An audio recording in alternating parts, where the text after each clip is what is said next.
ኢየሱስም ቀረበና እንዲህ ብሎ ተናገራቸው ስልጣን ሁሉ በሰማይና በምድር ተሰጠኝ እንግዲህ ሂዱና አሕዛብን ሁሉ በአብ በወልድና በመንፈስ ቅዱስ ስም ያጠመቃችኋቸው ያዘዝኳችሁን ሁሉ እንዲጠብቁ ያስተማራችኋቸው ደቀ መዛሙርት አድርጓቸው እነሆም እኔ እስከ ዓለም ፍጻሜ ድረስ ሁሉ ጊዜ እናንተ ጋር ነኝ ማቴዎስ ወንጌል ምዕራፍ 28 ከቁጥር 18 እስከ ቁጥር 20 ሰላም ለእናንተ ይሁን በክርስቶስ ኢየሱስ ስም ሰላም እላችኋለሁ ከእግዚአብሔር አብ ከአባታችን ከልጁም ከኢየሱስ ክርስቶስ ጸጋና ሰላም ይብዛላችሁ እንደሚታወቀው ኢየሱስ ክርስቶስ ከተወለደ ካደገ ካገለገለ በኋላ መከራ ተቀብሎ ስለ ሰው ልጆች መከራ እንደተቀበለ ለተሰቀለ እንደሞተ እንደተነሳ እንዳረገ መጽሐፍ ቅዱስን እያየን ኢየሱስ ክርስቶስ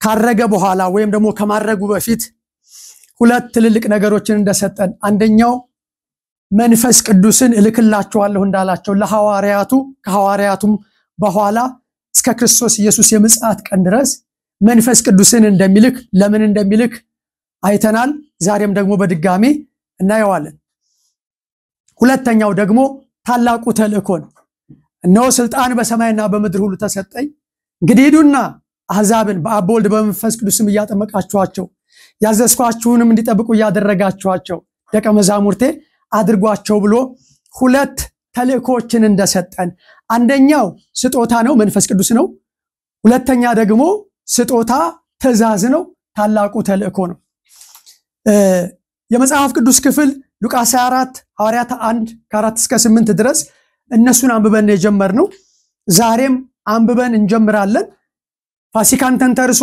ወይም የፋሲካ በዓል በቀረበ ጊዜ ምን እንዳደረገ ኢየሱስ ክርስቶስ እንደገና ደግሞ በበዓል 50 ምን እንዳደረገ የዳስ በዓል ላይ ምን እንዳደረገ እነሱን አይተናል ምናልባት ዛሬ የምናየው አንዱ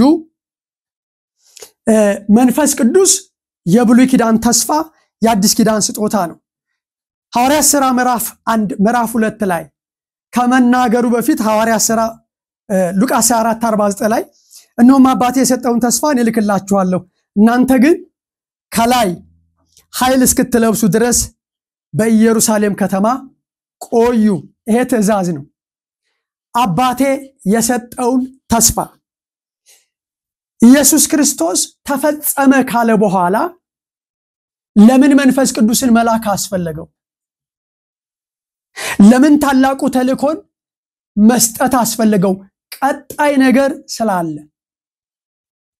ስለዚህ መንፈስ ቅዱስ ከአብ የተሰጠ ተስፋ ነው ኢየሱስ ክርስቶስ የአብ ስጦታ እንደሆነ ብዙ አይተናል ለዚህ ነው ኢየሱስ ክርስቶስን መቀበል ያስፈልጋል ብለን የምንለው አንድ ልጁን ሰጠ ይላል ኢየሱስ ክርስቶስ ስጦታ ነው ብዙ አይተናል ወደዛ አንመለስም መንፈስ ቅዱስም የአብ ስጦታ ነው አብ የሰጠውን ይላል ለዚህ ነው መንፈስ ቅዱስን መቀበል ያስፈልጋል የኤፌሶን አማኞችን ጳውሎስ ባገኛቸው ጊዜ መንፈስ ቅዱስን ተቀበላችሁን ሲላቸው አልሰማንም እንዳለ እንኳን አልወዳጆቼ ለምን እንደሆነ እሱን እናየዋለን ዞሮ ግን አሁን ማየት ያለብን መንፈስ ቅዱስ እንደ ኢየሱስ ክርስቶስ ሁሉ ስጦታ ነው የአብ ስጦታ ነው መንፈስ ቅዱስ ስጦታ ብቻ ነው ኢየሱስ ክርስቶስ የብሉይ ኪዳን ተስፋ እንደነበረ መንፈስ ቅዱስም የብሉይ ኪዳን ተስፋ የአዲስ ኪዳን ፍጻሜ ነው እንደምታውቁት ኢዩኤል 2:28 ላይ መንፈስ ቅዱስ በመጨረሻው ዘመን ምን እንደሚያደርግ በኢዩኤል ተናገረ ሐዋርያት ሥራ ምዕራፍ 2 ከቁጥር 1 ጀምሮ ታገኙታላችሁ በኢዩኤል በሕዝቅኤል በነቢያት የተነገረው የመንፈስ ቅዱስ ትንቢት በአዲስ ኪዳን ምን ሆነ ተፈጸመ ስለዚህ መንፈስ ቅዱስ ስጦታ ነው እንደገና ደግሞ ተስፋ የነበረ ወይም ደግሞ ፍጻሜ ነውና ከላይ ኃይል እስክትለብሱ ድረስ በኢየሩሳሌም ከተማ ቆዩ ሐዋርያት 1:48 ከነርሱም ጋር አብሮ ሳለ ከኢየሩሳሌም እንዳይወጡ አዘዛቸው ነገር ግን ከኔ የሰማችሁትን አብ የሰጠውን የተስፋ ቃል ጠብቁ አብ የሰጠውን የተስፋ ቃል መንፈስ ቅዱስ የአብ ስጦታ ነው የተስፋ ቃል ነው ያ ማለት እግዚአብሔር አብ ኢየሱስን ሲሰጠን እግዚአብሔር አብ በኢየሱስ ክርስቶስ በኩል መንፈስ ቅዱስን ሲሰጠን አንዱ ከሌላኛው አንሶ አይደለም። ይሄ በዘላለማዊ ግንኙነት የሥራ ግንኙነት ነው። ስለዚህ አብ የሰጠውን የተስፋ ቃል ጠብቁ። ዮሐንስ በውሃ አጥምቆ ነበርና እናንተ ግን ከጥቂት ቀን በኋላ በመንፈስ ቅዱስ ትጠመቃላችሁ። ይሄ የመንፈስ ቅዱስን ሥራ የሚያሳይ ነው። መንፈስ ቅዱስ ከመፍጠር ጀምሮ ወደ እውነት መምራት፣ ማስተማር፣ ኢየሱስ ክርስቶስን ማክበር፣ ማጥመቅ፣ ስጦታን መስጠት፣ እነዚህ ሁሉ የመንፈስ ቅዱስ ስጦታዎች ናቸው። እሱን ተራ በተራ እናየዋለን። ግን አሁን አብ የሰጠ የተስፋ ቃል ነውና በመንፈስ ቅዱስ ትጠመቃላችሁ አለ። ነገር ግን መንፈስ ቅዱስ በእናንተ ላይ በወረደ ጊዜ ኃይልን ትቀበላላችሁ አለ ይላል። ወዳጆቼ ይሄ ከላይ ኃይል እስክትለብሱ የሚለው ዛሬ አራት ታላላቅ ነገሮችን እናያለን። የመጀመሪያው ከላይ ኃይል እስክትለብሱ ድረስ ይላል። ኢየሱስ ክርስቶስ ከላይ እንደመጣ ብዙ ጊዜ ተነጋግረናል። ዮሐንስ 3:31 ላይ ከላይ የሚመጣ ከሁሉ በላይ ነው። ኢየሱስ ክርስቶስ ታሪኩ የጀመረው ከብጽዕት ማርያም ሆድ ጀምሮ አይደለም። ከላይ የሚመጣ ከሁሉ በላይ ነው። ዮሐንስ 8:23 እናንተ ከታች ናችሁ እኔ ከላይ ነኝ አላቸው ይላል። እናንተ ከታች ናችሁ እኔ ከላይ ነኝ። ኢየሱስ ክርስቶስ ከላይ የመጣ ነበረ። እናንተ ከዚህ ዓለም ናችሁ እኔ ከዚህ ዓለም አይደለሁም። የላከኝን ፈቃድ ለማድረግ ከሰማይ ወርጃለሁ። ኢየሱስ ክርስቶስ ከሰማይ የወረደ ነበረ። አሁን አቅጣጫውን ነው የምናየው። ልክ እንደዚሁ መንፈስ ቅዱስ ከላይ የወረደ ነው። ድምጽ ከሰማይ መጣ ነው የሚለው ሐዋርያት ሥራ ምዕራፍ 2 ላይ ያ ድምጽ መንፈስ ቅዱስ እንደሆነ አይተናል። ምንድነው ከላይ ብለን ስንል ወዳጆቼ ዛሬ አንድ ቁርጠኛ ነገር ነግራችኋለሁ። በፊት የሚባል የነበረው የሚሰበከው ዛሬም መዳን በሌላ በማንም የለም ሐዋርያት ሥራ 4:16 ላይ እንድንበት ዘንድ ከሰማይ በታች ሌላ የለምና መዳን በሌላ ያለ ኢየሱስ በማንም የለም ነው ስንል የነበረው። ደግሞ ምን እንላለን? አሁን ደግሞ ዛሬ እንድትሰሙኝ የምፈልገው ደህንነት ከላይ ነው፣ ከሰማይ በላይ ነው። ደህንነት ከምድር አይደለም። ደህንነት ከፍጡራን አይደለም። ደህንነት ከሰው አይደለም። ደህንነት ከላይ ነው። ከላይ ኃይል እስክትቀበሉ ድረስ ድምጽ ከሰማይ መጣ። ኢየሱስ ከሰማይ እንደወረደ መንፈስ ቅዱስም ከሰማይ ነው። ኢየሱስ ከላይ እንደሆነ ሁሉ መንፈስ ቅዱስም ምንድነው ወዳጆቼ? ከላይ ነው። አቀማመጡን ተመልከቱ። በብሉይ ኪዳን እስከ አዲስ ኪዳን ድረስ መንፈስ ቅዱስና አብ በሰማይ ነበሩ። ኢየሱስ ክርስቶስ በየት ነበረ? በምድር ነበረ። ከሐዋርያቱ ጋር ነበረ። ያ ማለት ኦምኒ ፕሬዘንስ እንደምንለው እግዚአብሔር ሁሉን ቻይ ነው፣ ሁሉን አዋቂ ነው። በሁሉ ቦታ በአንድ ጊዜ መገኘት ኃይል አለው። ነገር ግን አብና መንፈስ ቅዱስ በሰማይ እያሉ ወልድ በምድር ነበረ። ደህንነትን ይፈጽም ነበር። የሰዎችን ደህንነት ከላይ ነው። ደህንነት ጽድቅ ከላይ ነው። ወዳጆቼ የዘላለም ሕይወት ከላይ ነው። የመጀመሪያው ሐሳብ ይሄ ነው። አሁን ደግሞ መንፈስ ቅዱስ ከኛ ጋር በሉዓላዊነት በእኛ ውስጥ በምድር ነው። የቤተ ክርስቲያን ራስ ነው። ስራው ላይ እናየዋለን። ለቤተ ክርስቲያን እንዴት ኃይል እንደሚሰጥ መንፈስ ቅዱስና ኢየሱስ ክርስቶስ፣ መንፈስ ቅዱስና ዓለም ወይም ደግሞ አላማኞች እናየዋለን። አሁን መንፈስ ቅዱስ በምድር ነው። እግዚአብሔር አብ ደግሞ ኢየሱስ ክርስቶስ ደግሞ በአብ ቀኝ ነው የሞተው። ይልቁንም ከሙታን የተነሳው በአብ ቀኝ ያለው ስለኛ የሚማልደው ኢየሱስ ነው። አሁን ኢየሱስ በአብ ቀኝ ነው ከአብ ጋር። መንፈስ ቅዱስ ደግሞ በየት ነው?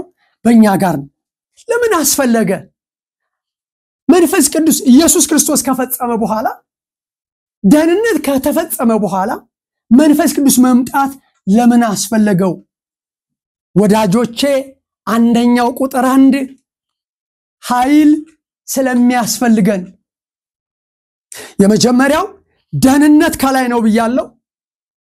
ደህንነት ከታች አለመሆኑን ለማሳየት ነው። ሁለተኛው ኃይል እስክትለብሱ ድረስ ይላል። በጣም የሚገርመው ከዘፍጥረት እስከ አዲስ ኪዳን ድረስ ሞት ኃይለኛ ነበረ። ለዚህ ነው እነ ፈርዖን እግዚአብሔር የሚባል አምላክ አናቅም ሲሉ የነበረው። ለዚህ ነው ኃጢአት ጉልበተኛ ነበረ ወዳጆቼ። ሞት ጉልበተኛ ነበረ። አዲስ ኪዳን ጋር ስትመጡ ሞት በሰው ሁሉ ላይ ነገሰ ይላል። ንጉሱ ሞት ነው እየተባለ የሚጠራው። ሞት ንጉስ ነው። ለካ ወዳጄ ለንጉስም ንጉስ አለው። በሞት ላይ ስልጣን ያለው፣ በሞት ላይ ኃይል ያለው። አልዓዛር ሲሞት እህቶቹና አገር ደቀመዝ እንዴት እንዳለቀሱ ታውቃላችሁ። ሞት ያስለቅሳል። ዮሐንስ መጽሐፉን ትወስድ ዘንድ ማህተሙን ትፈታ ዘንድ ማንም እንዳልቻለ ባለ ጊዜ አለቀስኩ ይላል። ሲያስለቅስ የነበረውን ማህተም ኢየሱስ ፈታ። መንፈስ ቅዱስ ደግሞ አሁን ከላይ ኃይል ይዞ መጣ። መንፈስ ቅዱስ ኃይል በላይ ኃይል ያለ ነው ወዳጆቼ። መከራ ኃይለኛ ነው። ዛሬም በእኛ ቤት መከራ ኃይለኛ ነው። በኢትዮጵያ ምድር ላይ ስደት ኃይለኛ ነው። ኃጢአት ጉልበታም ነው። የሞት መውጊያ ኃጢአት ነው። የኃጢአትም ኃይል ሕግ ነው። ምን ማለት መሰለ? የሞት ጉልበቱ ኃጢአት ነው። አይኸው የኃጢአት ጉልበቱ ደግሞ ምንድነው? ሕግ ነው። ይሄ መሻር ነበረበት። ተሻረ ብለን ስንል ቃሉ አይደለም። ቃሉማ የእግዚአብሔር ንብረት ነው። ልክ እንደ ታቦቱ ሁሉ ታቦቱ በሰማይ እንደታየ እነ ናቡዘረዳን መተው ቤተ መቅደሱን ባቃጠሉት ጊዜ ወደ ሰማይ ሄዶ እንደታየ የእግዚአብሔር ንብረት ስለሆነ የእግዚአብሔር ቃል ብሉይ ኪዳንም አዲስ ኪዳንም የእግዚአብሔር ንብረት ስለሆነ ማንም አይነካውም፣ ማንም አይወስደውም። ግን ተሻረ ስንል ምንድን መሰለህ የተሻረው? ሞት፣ ጉልበተኛው ሞት ነው የተሻረው። በሞት ላይ ስልጣን ያለው ይሄውም ዲያብሎስ ነው እንዲሽር ይላል። መጥቶ ስልጣኔ ከዛሬ ጀምሮ ተሽሯል አለ ወዳጆቼ። ተሽሮ ግን አሁንም ባሮጌው ምድር ነው የምንኖረው። አሁንም ባሮጌው ሰማይ ነው የምንኖረው። አሁንም ሞት አለ፣ አሁንም በሽታ አለ፣ አሁንም ብዙ ነገሮች አሉ። ትዝ ይላችኋል ሃማ በእስራኤላውያን ላይ ሞት አወጀ። ሁሉም እንዲሞቱት በአስቴር አማካኝነት አስቴር እንዲህ አለች፣ ሕይወቴ በልመናዬ ሕዝቤ በመሻት ይሰጠኛለች። ለካ ሕይወት በልመና ይገኛል። ለካ ሕዝብ በመሻት ምክንያቱም ሞት የተፈረደበት ሕዝብ ነው። እግዚአብሔር ደግሞ መንገድ ያረጋት እሷ ነው። ወዳጆቼ ኃይል ለምን ያስፈልጋል ስትሉ ያልተቀየሰ ዘዴ የለም። ከዘፍጥረት እስከ አዲስ ኪዳን ድረስ እግዚአብሔር ለነ ፈርዖን እነ ሙሴን ጎልያድ ሲያቀራራት እዚህ ይላችኋል አይደለ? በማናለብኝነት ሲደነፋት እዚህ ይላችኋል አይደለ? ለነ ጎልያድ ማንን? እነ ዳዊትን፣ ለነ ፈርዖን እነ ሙሴን እንዲህ ሲያረቆየና አሁን ስር ነቀል ለውጥ ያስፈልጋል አለ። አሁን ለጉልበታም ያስፈልገዋል አለ። አሁን ለኃይለኛ ያስፈልገዋል አለ። እሱም ኢየሱስ ክርስቶስ ነው። ኢየሱስ ክርስቶስ ጠርቆ በመንገድ ላይ ካስወገደው በኋላ መንፈስ ቅዱስ ደግሞ መጣ። መንፈስ ቅዱስ ደግሞ ሲመጣ ኃይል ቁራጭ ሳይሆን ራሱ ኃይል አለው። ለዚህ ነው መንፈስ ቅዱስ መውረድ ያስፈለገበት። መንፈስ ቅዱስ መውረዱ ኢየሱስ ክርስቶስ መሄዱ የሚያመላክተው ከኃይል በላይ ኃይል ስለሚያስፈልግ።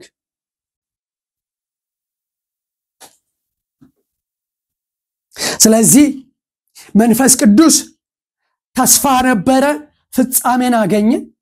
ሌላኛው መንፈስ ቅዱስ ለምን መጣ ብላችሁ ስትሉ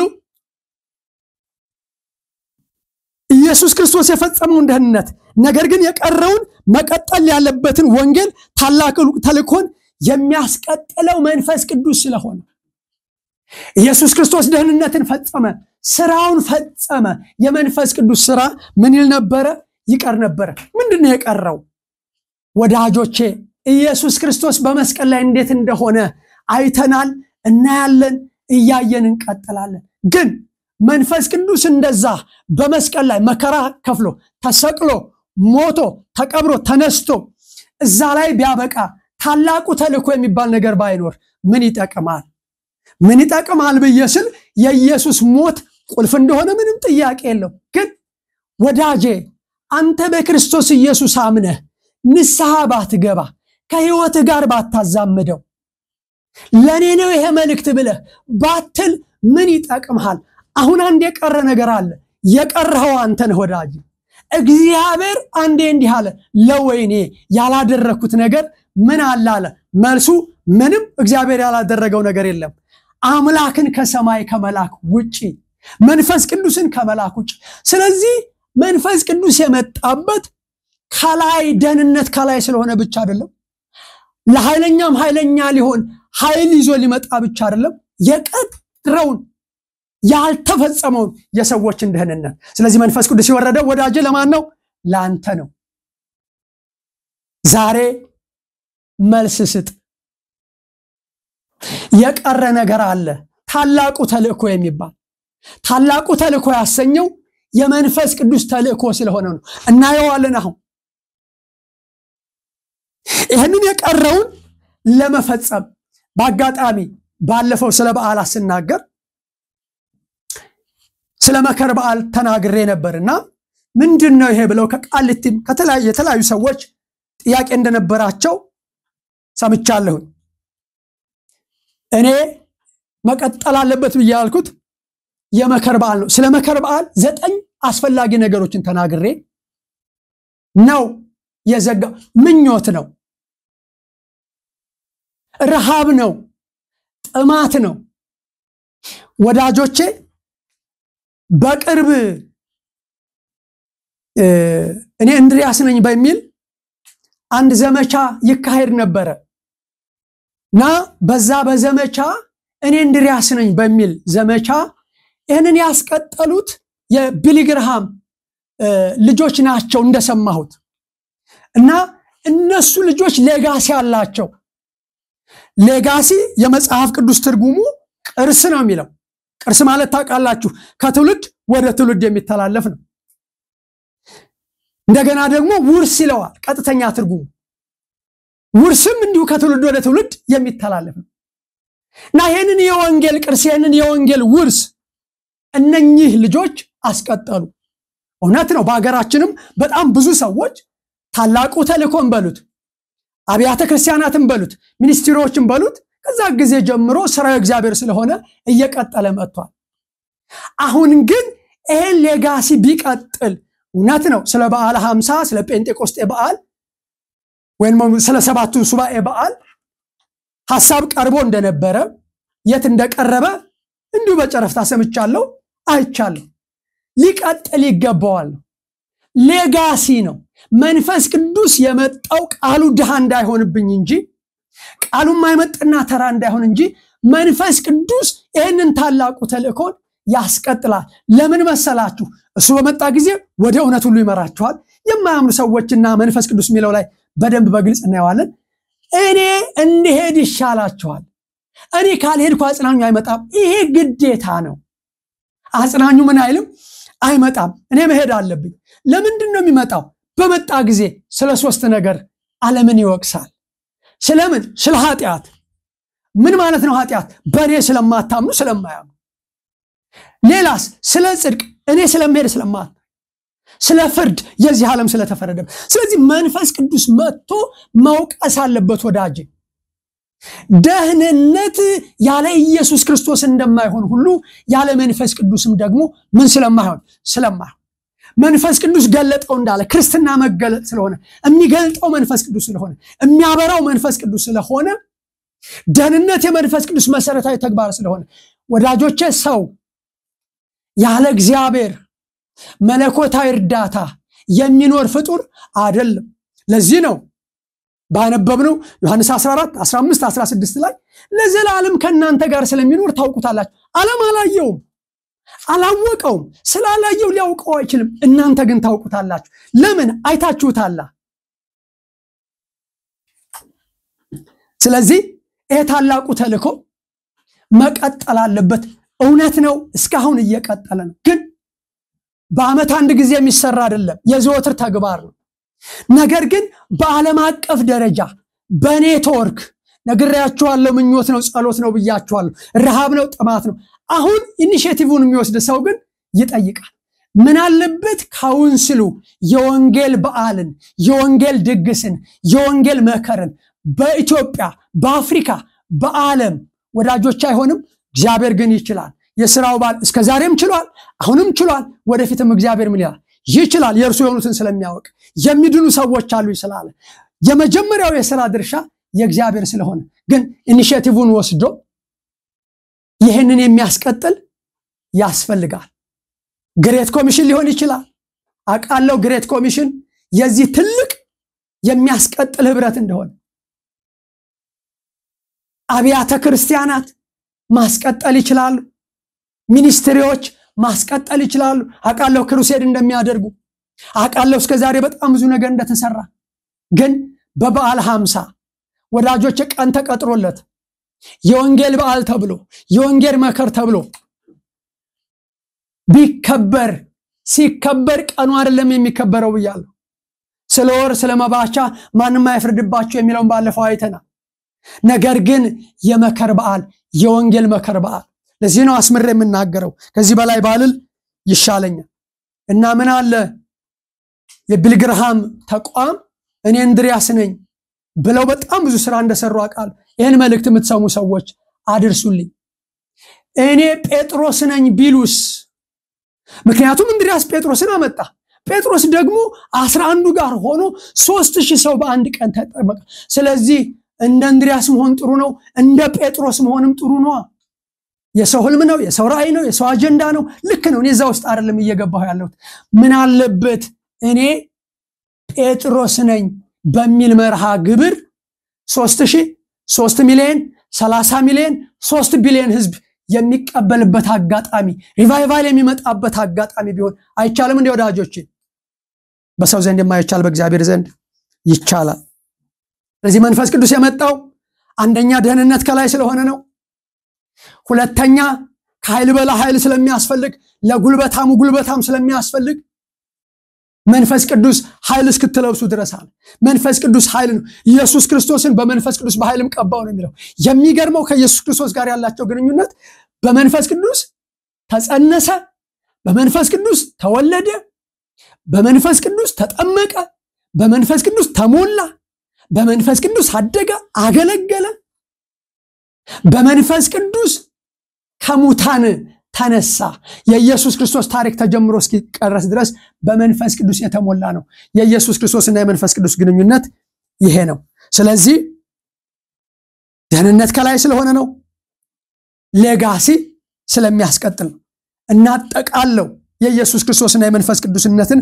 አንድነት ኢየሱስ ክርስቶስ ስጦታ ነው መንፈስ ቅዱስ ስጦታ ነው አብ ስጦታ ነው ኢየሱስ ክርስቶስ ስጦታ ነው መንፈስ ቅዱስም ስጦታ ነው ኢየሱስ ክርስቶስ ከሰማይ የተላከ ነው ዮሐንስ 17:8 ላይ እንደው ካንተም ዘንድ እንደወጣው ከማን ዘንድ እንደወጣው ካንተም ዘንድ እንደወጣው ኢየሱስ ክርስቶስ ከአብ የወጣ ነው አንተም እንደላከኝ አመኑ ኢየሱስ ክርስቶስን የላከው አብ ነው መንፈስ ቅዱስም ምን ያለ ነው የተላከ ነው የወጣ ነው ተስፋ ነው ደህንነት ከላይ ነው መንፈስ ቅዱስም ከላይ ነው ኢየሱስ ክርስቶስ እንደሚማልድ መንፈስ ቅዱስም ይማልዳል ሮሜ 8 ሁለቱንም ታገኙዋቸዋላችሁ ሮሜ 8:34 ላይ ኢየሱስ ክርስቶስ እንደሚማልድ ሮሜ 8:27 ላይ መንፈስ ቅዱስ ይማልዳል ይቃትታል እንዴት እንደምንጸልይ እንኳን አናውቅም መንፈስ ድካማችንን ያግዛል የመንፈስ ቅዱስ ስራ ላይ ስንመጣ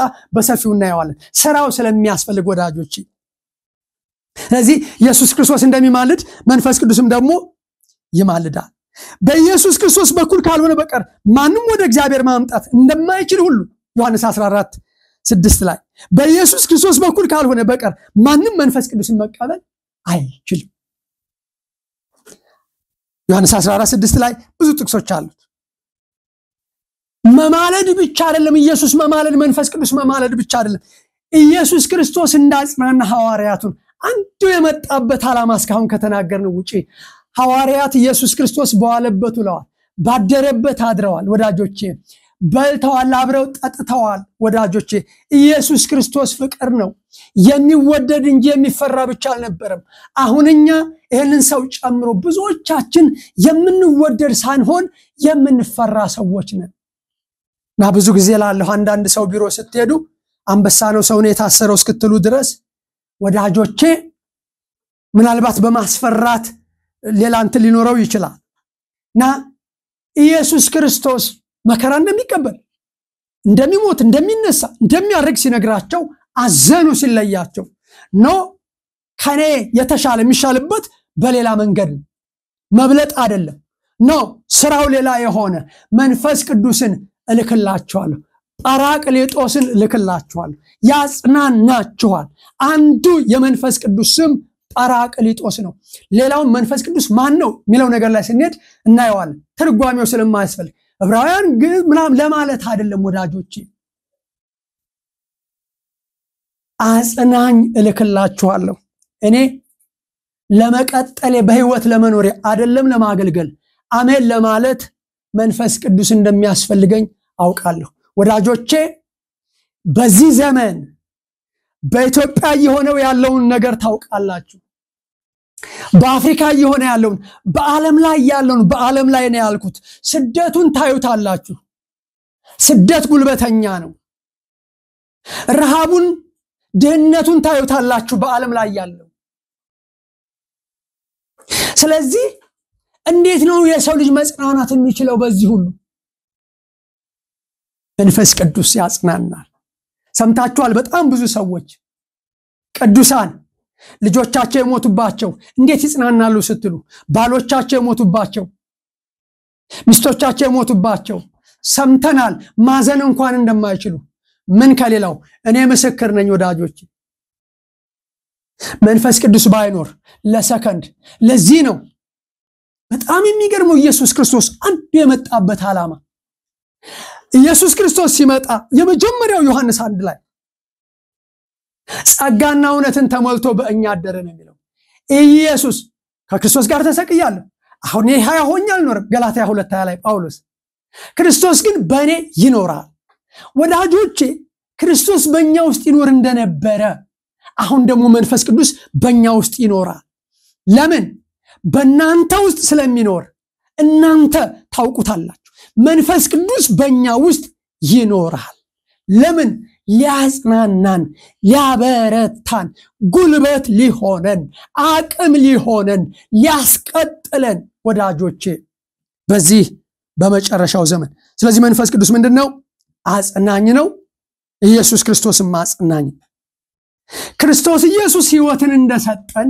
መንፈስ ቅዱስም ሕይወትን የሚሰጥ ነው ፊደል ይገድላል መንፈስ ግን ምን ይሰጣል ሕይወት ይሰጣል ለማን ነው ሕይወት የሚሰጠው አልተፈጸመም ወደነ ልክ ነው ተፈጽሟል ያንን የተፈጸመውን መጥቶ መውሰድ ያስፈልጋል አንዳንድ ሰዎች አልሰማችሁ ጉዳይ አልቆልሃል ብለው ደውለው ናና ውሰድ ይላሉ የቀረው ምንድነው መውሰድ ነው ደብዳቤው ምን ሆኗል ታትሟል መንፈስ ቅዱስ ማህተም ነው የርስት መያዣ ነው መንፈስ ቅዱስ ወዳጆች የባለቤትነት የህጋዊነት ምልክት ነው እና ደብዳቤ አልቆልሃልና ወሰድ ትባላላችሁ ባንክ ብር መጥቶልሃልና ወሰድ ትባላላችሁ ሄዳችሁ መውሰድ የማን ድርሻ ነው የናንተ ድርሻ ነው ወዳጆች ደህንነት አልቋል የማታምኑ ሰዎች አሁን መውሰድ ነው አሁን መቀበል ነው የሚቀርባችሁ ሄዶ መውሰድ ደግሞ የሰው ድርሻ ነው ስለዚህ ዛሬ ይሄንን ስብከት የሰማችሁ ሰዎች ደህንነት ከላይ ነው